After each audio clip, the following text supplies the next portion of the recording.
Biscuits, fancy meeting you here. Do you come to this channel all the time? Am I gonna make that joke a million times? Yes, I am, because it's still funny to me.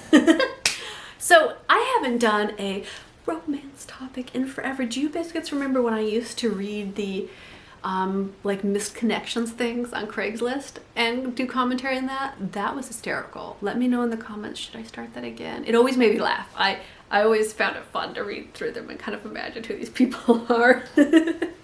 But I thought we would do a little bit more romance. Because, you know, sometimes we need to declutter our heart before we can find love. And I've been thinking about love. I was watching, this got recommended to me, Love is Blind, the second season. I haven't seen the first season. And I fast forwarded through most of it, I'll be honest. I didn't find everybody particularly appealing, but it got me started thinking on, oh, all these people with all these hang-ups, right? And God knows I have so many romance hang-ups. I am sure, do I have a terrible picker? I think I just believe people really easily. And one of my biggest lessons in life have been to believe people's actions over their words, because people will keep saying things and maybe they really mean it, but their actions are going to be more honest than their words. And that's probably been one of the biggest things I've had to like declutter from my heart, is this expectation that what people say is necessarily going to be true.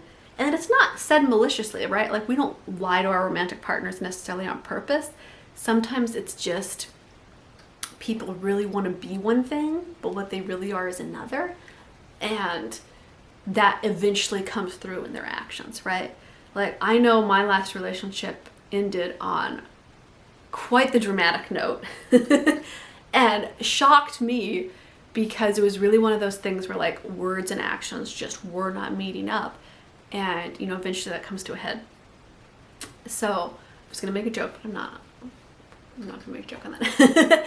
But I think we can all use a little decluttering of our heart, because, you know, when you're a homemaker, whether you're married, whether you're in a relationship, whether you're single, whether you're dating, we all have these layers of dust that linger on our hearts, right? Of past experiences, of expectations met and broken, of ideas about how our romantic partners should behave and therefore how we should behave, right? And sometimes it's surprisingly toxic without knowing it, right? I look back on my younger dating expectations, experience. I'm going to say expectations. I think that's a good word for it. Kind of what I associated with a masculine person that I would want to date, right? Because I love masculine dudes. I know that's out of fashion. And feminine dudes, they rock. They have totally their place. Most women adore that. I love masculine dudes.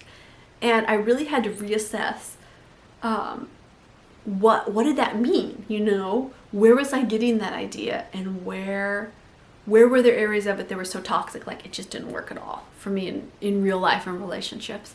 And I think that was kind of part of this decluttering process. Like, I've given myself a nice long break of time to just be with myself. And I'm not trying to date right now. I am just being with myself. That's really kind of like where I'm at in life. Is I was just thought, you know what, I'm gonna work on myself. I'm gonna work on having like a really solid foundation of love for myself in life, so that I can really share that and not have toxic interactions. Because sometimes I would start them, right? I recognize in myself, and I'm sure Biscuits, some of you do too, that, you know, when we get triggered in arguments, or fear gets triggered and our flight response gets triggered, like, we can really lash out in negative ways. I know I do. I know I can be overly smarmy and sarcastic. I know that I can just bury my head in the sand and be like, well, they're telling me what I want to hear. I do not need to pay attention to those actions. No, they're telling me what I want to hear. And of course, it's all sabotaging who ourselves. And that's kind of one of my big reminders to myself. Whenever I look back and I go, oh my God, I did what? I put up with what? I said what? I heard what and did nothing, you know? I remind myself, like, it's a learning process, and the only person I'm hurting in this situation is me, so I should put the effort into learning. I want to know in the comments what have been kind of like some key moments in your love life where you went, oh my goodness, how have I never noticed this before? And it just like a light bulb went off. What was some of that stuff you were decluttering out of your heart that was like, oh, I need that to actually have a decent relationship? Because so much of homemaking is about giving to others, right? Making a beautiful, clean home, feeding people you love, doing wonderful homemaking activities, you know, celebrating holidays, making the world for others magical. And part of that idea of homemaking is also making the world magical for ourselves, right? Because all of us, including you, deserve to have a magical, beautiful life. And a lot of people cringe when they hear that. They're like, oh, do I? I don't know. Or maybe you get defensive and you say, I have a great life. And then when you think about it, you're like, oh, maybe that brings up something. I don't know what. It's easy. It's easy to forget when we're busy building a home that we also have to build a relationship with ourselves and with the person we love most, right? And I really think when we're spending time looking into our own hearts, it allows us to be a better, more loving partner, you know?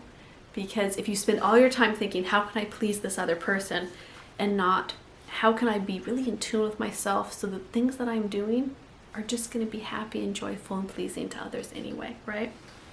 So it's the idea of kind of serving because you think you should versus sharing and loving because that's just an overabundance of it in your heart and it comes out. And I know I talk about these topics quite a bit on Patreon when we talk about emotional self-care, you know? But that silly show got me thinking, all of these people in the world, all of us, I mean, can you think of anybody you've met that really couldn't use a couple days with themselves to really think through what are their patterns that are negative, what are patterns that are really positive in their lives? I can't think of anybody that doesn't need that. I think we all can benefit from some self-reflection because it makes us kinder people.